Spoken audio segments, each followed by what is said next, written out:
उनकी सराहना करते हैं। आज भी 11 ओवरब्रिज, अंडरपास, ओवरब्रिज सब मिलाकर जो नेशनल हाईवे नंबर 44 मुबारका चौक से और पानीपत तक, मुकरबा चौक से पानीपत तक, और ऐसे ही करनाल शहर का एक पूर्वी बाईपास, इसका शिलान्यास, इन ओवरब्रिजेज का तो आज उद्घाटन हुआ है, करनाल बाईपास का शिलान्यास, और ऐसे ही अंबाला शहर का एक नया बाईपास वो भी बनेगा, उसका भी आप शिलान्यास करने के लिए आए हैं। इनकी कीमत लगभग 3700 करोड़ रुपए की ये बनती है, जो आपने हमें सौगात दी है। पहले भी जितने नेशनल हाईवे बने हैं, 17 नेशनल हाईवे अभी तक हरियाणा में बन चुके हैं।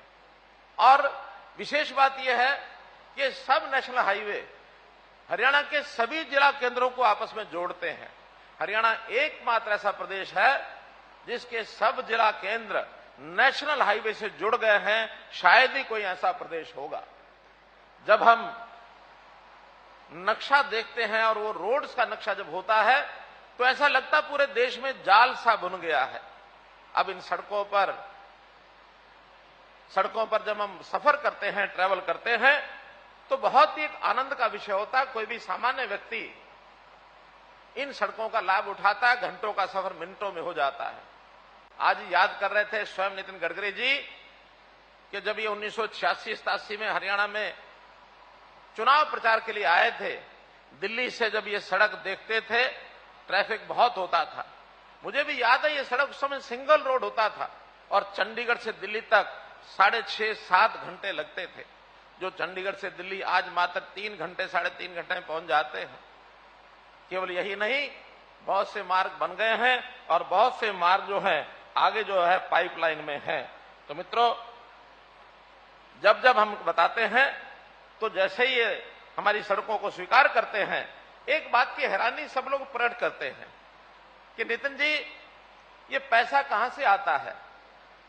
इनका कहना कि पैसे की चिंता मत करो, पैसा बहुत है, अपने सरकारों के पास भी है, जनता के पास भी है, लगाने वाले आप मांग बताओ, हम पैसा देने के लिए तैयार हैं। मैं तो कभी कभी कहता हूं जैसे जादूगर, उसको कहा जाए हवा में से पैसे निकाल के ले आता है, तो आप भी पैसा लेने में, पैसा इकट्ठा करने में, लोगों का पैसा निवेश कराने में किसी जादूगर से कम नहीं है जितना पैसा आप लगवा देते हैं। तो मैं आज आपके आने के अवसर पर बहुत ही आपको बधाई देता हूं, क्योंकि ये 9 वर्ष हो गए हैं केंद्र सरकार के, और इन 9 वर्षों में देश के प्रधानमंत्री नरेंद्र मोदी जी के नेतृत्व में ये जो सरकार बनी है, और हम भी लगभग 8.5 साल से हरियाणा में अपनी सरकार चला रहे हैं। डबल इंजन की सरकार ने बहुत काम किए हैं। जैसा सड़कों का जाल है, वैसे रेलवे का जाल, ऐसे ही जहाज की यानी सफर कितना आसान सस्ता हो गया कि एक आम हवाई चप्पल पहनने वाला व्यक्ति भी अब हवाई यात्रा कर सकता है। तो जिस प्रकार से ये सारे काम हुए हैं, इन कामों को लेकर के 9 वर्ष में जो काम हुए, हमने भी हरियाणा में केंद्र सरकार के साथ कंधे से कंधा मिलाकर, और मैं कहता हूं कि जो योजनाएं केंद्र सरकार ने हमको दी, उन सब योजनाओं पर हमने काम किया है। खास करके आम आदमी, आम सामान्य व्यक्ति, गरीब हो, मजदूर हो, किसान हो, उनके हित में केंद्र ने कितनी ही योजनाएं चलाई हैं, और उन योजनाओं को लागू करने में हमसे जो अपेक्षा की गई हमने की है। हमने अलग से हरियाणा में भी, जो 10 साल पहले हम जानते हैं कि किस प्रकार की भय की, भ्रष्टाचार की, भाई भतीजावाद की ये सरकारें चलती थी, हमने उन सब को समाप्त किया है। आज निर्भय होकर के, चाहे यहाँ का गरीब आदमी हो, चाहे आपका सामान्य आदमी हो, चाहे अमीर हो, चाहे कोई निवेशक हो, उद्योगकर्ता हो, किसान हो, मजदूर हो, किसी को चिंता करने की जरूरत नहीं है। जिस प्रकार के एक जिसको कहना चाहिए ऐसे वातावरण को सपोर्ट करते थे कि कैसे गुंडागर्दी आगे बढ़े, क्योंकि उसके आधार के ऊपर इनके शासन चलते थे। अब इस सालों में निडर होकर के सब लोग अपना काम करते हैं। जो हमने सरकारी नौकरियां दी हैं, बिना किसी पर्ची खर्ची के, जैसा कोई भेदभाव नहीं, मिशन मेरिट, इसको हमने जो है समर्थन किया है। और इस मिशन मेरिट के कारण से आज हमारा युवा, वो हरियाणा में पढ़ाई की लगन उसको लग गई है। जो कोचिंग सेंटर खाली होते थे वो भर गए हैं, लाइब्रेरीज में पैर रखने की जगह नहीं है। हमारे कॉलेज और एजुकेशन के सेंटर ये खूब बढ़ रहे हैं। इसी प्रकार हमने कुल मिलाकर के जो 5 S मैं कहा करता हूं उसमें हमने काम किया है, चाहे शिक्षा है, स्वास्थ्य है, सुरक्षा है, स्वाभिमान है, स्वरोजगार है। इन सब बातों पर हमने जो काम करने के लिए अपने बहुत से प्रोग्राम बनाए हैं, आज गिनाने का अवसर नहीं है। 3 C पर हमने चोट की, वो कास्ट बेस्ड हमारा जो राजनीति है उस पर हमने चोट की है, करप्शन पर हमने चोट की है और क्राइम पर हमने चोट की है। कल मुझे प्रसन्नता हुई जब अमित भाई शाह उन्होंने कहा कि हरियाणा में 3 D चलते थे।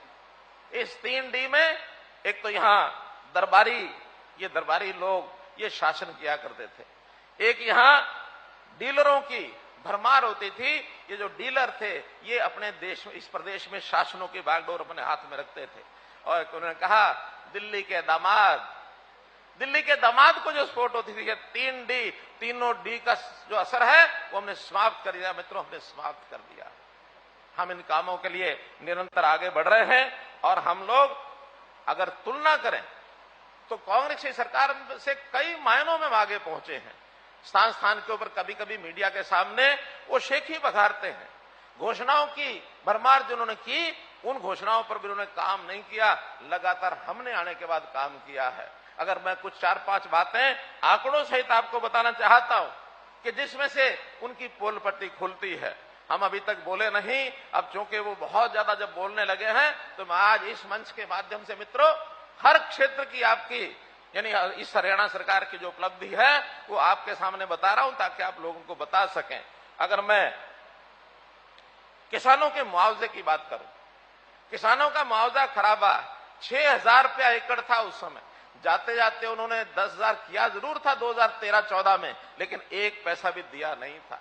वो मुआवजा भी हमने आकर के उनका पे किया और उन्होंने जितना 1200 साढ़े 1200 करोड़ 10 सालों में मुआवजा दिया, हमने 1200 की जगह इन 8 साढ़े 8 सालों में 11,000 करोड़ रुपया दे चुके हैं मित्रों, लगभग 10 गुना मुआवजा। उसमें आपके सोनीपत जिले का भी मैं स्वयं आया था, बल्कि ये 12,000 से 15,000 की घोषणा मैंने सोनीपत जिले में की थी आकर के।